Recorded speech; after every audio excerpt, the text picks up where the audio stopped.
That energy alone is very magnetic. That energy alone is very bright. That question immediately opens up to the opposite of fear. Be enveloped by what you desire.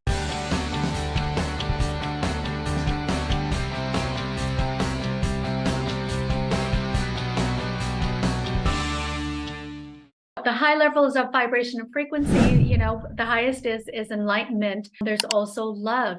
Love is the opposite of fear. And so when we're, one of the things that I do with my clients all the time is I ask them, what would you love? What would you love? Now, why is that? When I first get a new client, sometimes they'll answer me and they'll say, well, I'd like this, I'd like that. And I'll correct them. And I'm like, no. What would you love? Because I want you to vibrate at the frequency of love, because that energy alone is very magnetic. That energy alone is very bright and light and full of joy. And when we're at that vibration, we're going to continue to bring in those things that make us happy, that bring us joy, that bring us that feeling of more love. And so we want to ask ourselves, what would we love? That question immediately raises your vibration.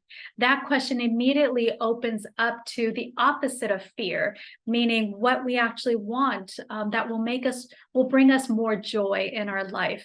The Bible talks about ask and you shall receive. Whatsoever you desire, this is Mark, whatsoever you desire when you pray, believe that ye have received them and ye shall have them. That's in Mark chapter 11, verse 24. He says specifically, believe that ye have received them and ye shall have them. Talks about belief. Belief is that knowing. It's that trust. It's that letting go of the need to fix things or to work out the problem or to worry or to stress. If you believe in something, you could just let go. You can surrender. You feel good about it because you have this level of trust and surrender that it's going to happen.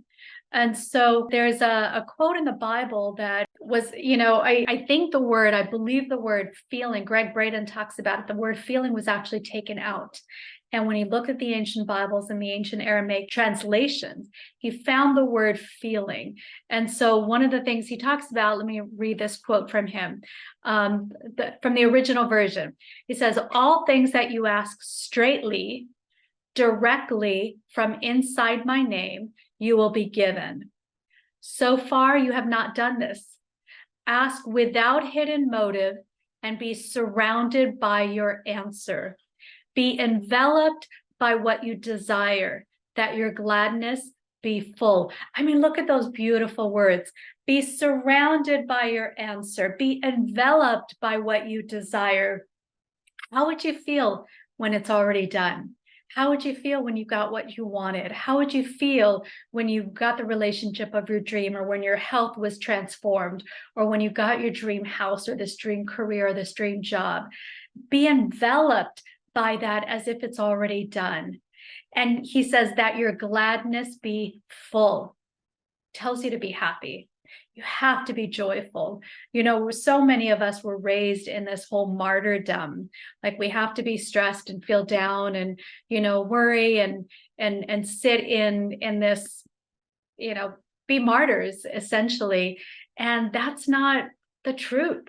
That's not what we're designed. That's not what God taught us to do as far as connecting to the power of the universe.